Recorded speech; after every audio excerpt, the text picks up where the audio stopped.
उस जंगल में सिर्फ पेड़ नहीं थे, वहां छुपा था एक भयानक रहस्य, राई स्टार। एक ऐसा नाम जिसे सुनते ही रूह कांप जाती है।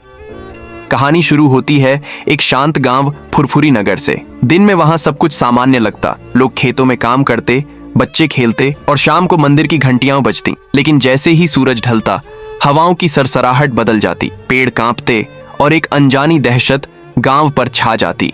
रात के समय जंगल की ओर से एक रहस्यमयी परछाई दिखती। कोई चलता है मगर दिखाई नहीं देता।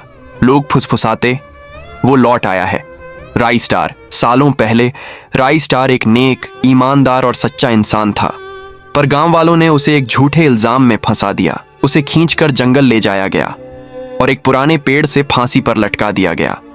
उसके आखिरी शब्द थे, मैं बेगुनाह हूं मगर किसी ने नहीं सुना। अब उसकी आत्मा अधूरी है, एक श्राप बन चुकी है और वो हर रात बदला लेने लौटती है।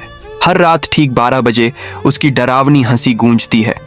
फिर एक बंदूक की गोली चलती है और गांव का कोई न कोई इंसान रहस्यमयी तरीके से गायब हो जाता है।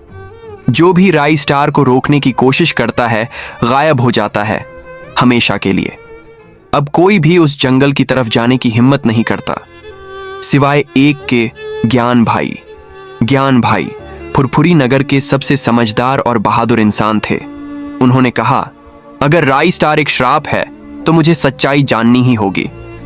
रात को टॉर्च लेकर वो अकेले जंगल की ओर चल दिए। वहीं उस सूखे पेड़ के पास पहुंचे, वही पेड़ जहां राई स्टार को फांसी दी गई थी। और ठीक 12 बजे उस पेड़ के नीचे वही परछाई दिखी, लटकी हुई, झूलती हुई। उसकी आंखों में आग थी। ज्ञान भाई ने जैसे ही उसकी आंखों में देखा, धाएं एक गोली चली।